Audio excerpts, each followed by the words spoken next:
Hello बच्चों, आज हम लोग सोशल साइंस का ऑब्जेक्टिव सॉल्व करेंगे। आइए सॉल्व करते हैं। कान्हा राष्ट्रीय उद्यान कहाँ स्थित है? कर्नाटक में, केरल में, मध्य प्रदेश में, उत्तर प्रदेश में। कान्हा राष्ट्रीय उद्यान जो है मध्य प्रदेश के सतपुरा की मेकल श्रेणी में बसा हुआ है, जो मध्य पूर्वी पहाड़ी इलाके बनाता है। इसलिए इसका राइट आंसर हो जाएगा answer number C, Madhya Pradesh. Kanha राष्ट्रीय उद्यान कहाँ स्थित है? मध्य प्रदेश में। भारत का राष्ट्रीय पक्षी क्या है? ऑप्शन नंबर ए कबूतर, बी हंस, सी मयूर, डी तोता। भारत का राष्ट्रीय पंछी मयूर है, जिसे मयूर भी कहते हैं। भारत सरकार ने इसे 26 जनवरी 1963 को इसे राष्ट्रीय पक्षी घोषित किया था। इसलिए इसका राइट आंसर हो जाएगा आंसर नंबर सी, मयूर। निम्न में से किसका प्रयोग ताप शक्ति संयंत्रों में तापीय विद्युत का उत्पादन करने के लिए किया जाता है? निम्न में से किसका प्रयोग ताप शक्ति के संयंत्रों में तापीय विद्युत का उत्पादन करने के लिए किया जाता है? कोयला का, पेट्रोलियम का, प्राकृतिक गैस का, इनमें से सभी का। इसका राइट आंसर हो जाएगा इनमें से सभी। कोयला का भी उपयोग किया जाता है, पेट्रोलियम का भी, प्राकृतिक गैस का भी, इनमें से सभी का। दक्षिण भारत की नदी घाटी परियोजना है? तुंगभद्रा परियोजना, हीराकुड परियोजना, कोसी परियोजना, रिहंड परियोजना। दक्षिण भारत की नदी जो है गोदावरी नदी है, जिस घाटी की परियोजना तुंगभद्रा परियोजना। इसका राइट आंसर हो जाएगा तुंगभद्रा परियोजना। बिहार में ताप विद्युत केंद्र कहाँ है? गया में, बरौनी में, समस्तीपुर में, कटिहार में। बिहार में ताप विद्युत केंद्र बरौनी में है। यह बेगूसराय जिले में स्थित है और इसने 1962 में काम करना शुरू किया था। इसलिए इसका राइट आंसर हो जाएगा बरौनी। बिहार में ताप विद्युत केंद्र बरौनी में है। जूट उत्पादन में कौन सा देश विश्व में अग्रणी है? बांग्लादेश, चीन, भारत, श्रृंखला। जूट उत्पादन विश्व में सबसे बड़ा देश बांग्लादेश है, इसलिए इसका राइट आंसर हो जाएगा बांग्लादेश। और आपको भारत में सबसे बड़ा जूट उत्पादक देश पूछे तो पश्चिम बंगाल है। भारत का पश्चिम बंगाल है और विश्व का बांग्लादेश है। अंगोरा ऊन का स्रोत क्या है? भेड़, बकरी, खरगोश, इनमें से कोई नहीं। अंगोरा ऊन खरगोश के बाल से बना होता है, इसलिए इसका राइट आंसर हो जाएगा खरगोश। अगर आपको पूछे पश्मीना ऊन का स्रोत क्या है तो वह बकरी होगा, क्योंकि वह बकरी के बाल से बना होता है, इसलिए उसका राइट आंसर बकरी हो जाएगा।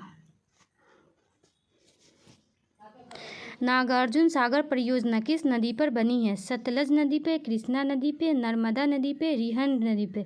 नागार्जुन सागर परियोजना किस नदी पर बनी है? नागार्जुन बांध हैदराबाद से 150 किलोमीटर दूर कृष्णा नदी पर बसी है, इसलिए इसका राइट आंसर हो जाएगा कृष्णा नदी। नागार्जुन बांध जो है हैदराबाद से 150 किलोमीटर दूर कृष्णा नदी पर बसी है। हीराकुंड बांध बना है महानंदी पर, गंगा पर, कृष्णा पर, कोसी पर। हीराकुंड बांध ओडिशा में महानंदी पर निर्मित एक बांध है। यह संबलपुर से 15 किलोमीटर दूर है। हीराकुंड बांध जो है ओडिशा में महानंदी पर निर्मित है। इसका राइट आंसर हो जाएगा महानंदी। हीराकुंड बांध बना है महानंदी पर। बिहार में रेल वर्कशॉप कहाँ स्थित है? जमालपुर में, भागलपुर में, मुंगेर में, पटना में। बिहार में रेल वर्कशॉप जो है का कारखाना बिहार के मुंगेर जिले में जमालपुर में स्थित है, इसलिए इसका राइट आंसर हो जाएगा मुंगेर जिले जमालपुर में स्थित है। मुंगेर का जिला जमालपुर में स्थित है। कांटी तापीय विद्युत परियोजना किस जिला में स्थित है? पूर्णिया, सिवान, मुजफ्फरपुर, पूर्वी चंपारण। बिहार में भारतीय राज्य की राजधानी पटना है। पटना से 90 किलोमीटर दूर कांटी मुजफ्फरपुर में स्थित। कांटी कहाँ स्थित है? कांटी कहाँ स्थित है? मुजफ्फरपुर में स्थित है, इसलिए इसका राइट आंसर हो जाएगा मुजफ्फरपुर। निम्न में से कौन प्राकृतिक आपदा है? आग लगाना, बम विस्फोट, भूकंप, रासायनिक दुर्घटनाएं। प्राकृतिक आपदा जो है वह भूकंप है। अगर आपको इसके जगह ऑप्शन चेंज भी कर सकता है। सुनामी भी प्राकृतिक आपदा है। चक्रवात, बादल फटना, बाढ़, सूखा प्राकृतिक आपदाएं, ये सब प्राकृतिक आपदाएं हैं।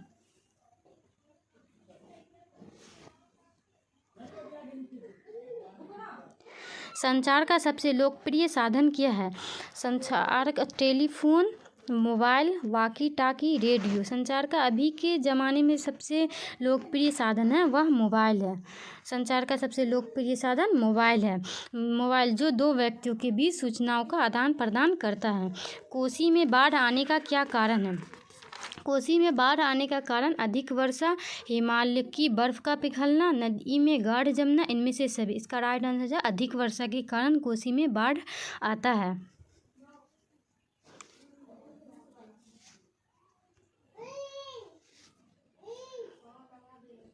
महासागर की तली में होने वाले कंपन का परिणाम है हिमस्खलन, चक्रवात, सुनामी, इनमें से कोई नहीं। इसका राइट आंसर हो जाएगा सुनामी। महासागर में तली में होने वाला कंपन का परिणाम है सुनामी। विश्व के सभी महासागरों में सुनामी पैदा होने की संभावना होती है। विश्व के सभी महासागरों में सुनामी होने की पैदा होती है और महासागर की तली में होने वाले कंपन का परिणाम है सुनामी। इसलिए इसका राइट आंसर सी हो जाएगा। किस नदी को बिहार का शोक कहा जाता है? सोन नदी को, कोसी नदी को, पुनपुन नदी को, गंगा नदी को। कोसी नदी को बिहार का शोक कोसी नदी को कहा जाता है। आपको पूछे दामोदर नदी को का शोक किसे कहा जाता है? तो बंगाल का शोक किसे कहा जाता है? तो दामोदर नदी को। और बिहार का कोसी नदी, किस नदी को बिहार का शोक कहा जाता है? तो कोसी नदी को। और आपको पूछे किस नदी का बंगाल का शोक कहा जाता है? तो दामोदर नदी को। असहयोग आंदोलन कब शुरू हुआ? असहयोग आंदोलन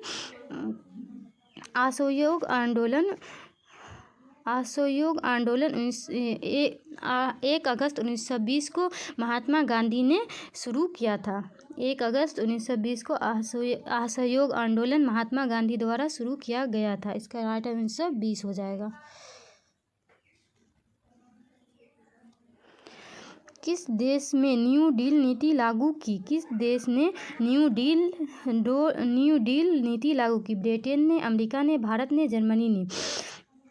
न्यू डील की नीति किसने लागू की? तो इसका राइट आंसर हो जाएगा अमेरिका ने।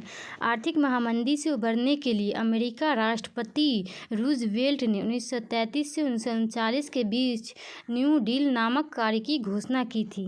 अमेरिका, इसका राइट आंसर अमेरिका हो जाएगा। भारतीय राष्ट्रीय कांग्रेस कब पूर्ण स्वराज की घोषणा की? 26 जनवरी 1929 को, 26 जनवरी 1931 को, 15 अगस्त 1930 को, 26 जनवरी 1930 को। इसका राइट आंसर हो जाएगा 26 जनवरी 1930 को।